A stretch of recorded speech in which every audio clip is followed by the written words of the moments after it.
pessoal, vou estar comentando com vocês aqui as questões aí do último formulário que eu enviei. Então, olha só, aqui fala o seguinte, ó. Durante o dia, as massas de ar aquecem mais rápido no continente do que no oceano. Isso faz com que...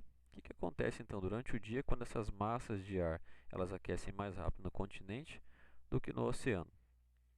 Então, olha só, a primeira alternativa fala assim, ó, isso faz com que o ar mais frio suba.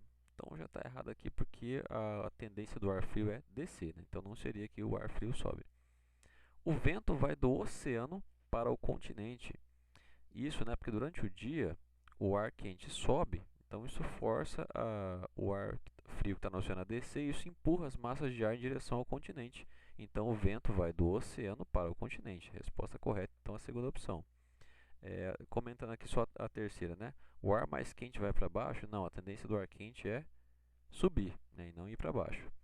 O ar vá do continente para o oceano, que seria a situação inversa aqui, que isso aqui ocorre então durante a noite. Então a resposta correta é a segunda opção aqui.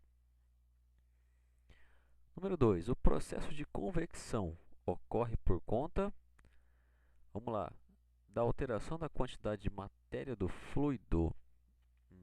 Não ocorre por causa disso, né? Se você alterar a quantidade, no máximo você vai alterar o peso dele em si, né? Mas você pode sim fazer com que ele suba ou desça pelo fato de você alterar a quantidade de matéria, você pode alterar a densidade. Mas esse processo não é a convecção.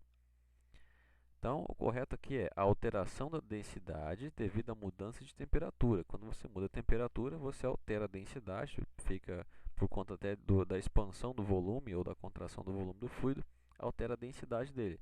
E isso faz com que ele tenda a subir ou descer. Então, convecção, você altera a densidade devido à mudança de temperatura.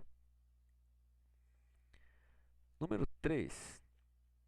Entre um corpo de panela e um pedaço de madeira, é correto afirmar que então a parte do corpo da panela que recebe o calor e um pedaço qualquer de madeira. Aí ele fala, é correto afirmar que, vamos analisar aqui, ó, a madeira tem coeficiente de condutividade térmica maior do que a panela. Então pense o seguinte, quando ele fala de coeficiente de condutividade térmica, significa algo que facilita a condução do calor. Então ele está dizendo aqui na primeira que a madeira tem o coeficiente de condutividade térmica maior que a panela, ou seja, a madeira facilita a condução do calor mais do que a panela. Seria errada, né? A madeira ela dificulta a passagem do calor mais do que a panela.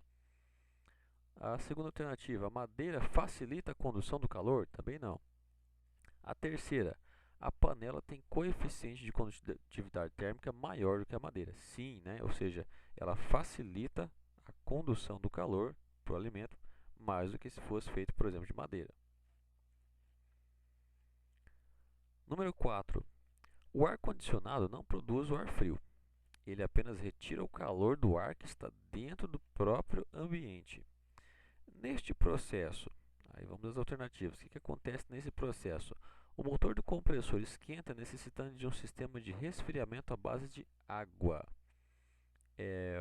Existe sim um aquecimento de qualquer sistema elétrico, pelo simples fato de funcionar, mas não é a esse ponto extremo, né? Principalmente no sistema de ar-condicionado, a ponto de precisar de um sistema de refrigeração à base de água. Segunda alternativa, o gás dentro do sistema é jogado para fora e forma gotas de água que são escoadas por uma mangueira. Bom, o gás do sistema não é jogado para fora, o gás ele fica dentro do sistema, tanto é que se esse gás vazar, ele é uma manutenção bem cara de ser feita no ar-condicionado, então ele não pode vazar. Então não é isso que acontece. Terceira opção, a umidade interna do ambiente se condensa e esse acúmulo de água é escoado para fora através da mangueira. E essa é a resposta correta, como nós vimos no vídeo, né? A própria umidade interna do ambiente, quando o aparelho começa a retirar esse calor, o ar ele fica muito frio e essa umidade ela condensa, né? É igual aquele copo de água que a gente colocou lá. Então esse acúmulo de água, existe um sistema dentro do ar-condicionado que escoa esse acúmulo de água para fora. Então essa água que cai lá fora vem da umidade do próprio ambiente.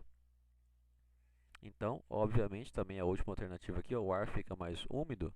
Não, como ele está retirando a umidade do ar, o ar dentro do ambiente onde está o ar-condicionado fica mais seco. Então a resposta correta é a terceira alternativa. Por último, número 5. Sobre o processo de troca de calor por radiação, é correto afirmar que, então vamos lá, por radiação, um corpo só emite radiação térmica a partir de um certo valor muito alto de temperatura. Não, qualquer corpo ele emite radiação térmica conforme a temperatura que ele tem. Só que às vezes essa radiação, conforme a temperatura, ela é muito baixa e difícil de ser captada. Mas a partir do momento que você tem um objeto ele em si, ele tem moléculas vibrando, essas moléculas vibrando elas emitem radiação e essa radiação pode ser captada se houver algum aparelho para captar, né, mas ela está sendo emitida de alguma forma. Tanto é que a radiação térmica que a gente vê através de alguns aparelhos, ela normalmente é um valor considerado baixo em termos de radiação, mas ela é possível de ser captada através de vários aparelhos que a gente viu no vídeo lá. Segunda alternativa, é possível saber o valor da temperatura de um corpo através da radiação térmica que ele emite.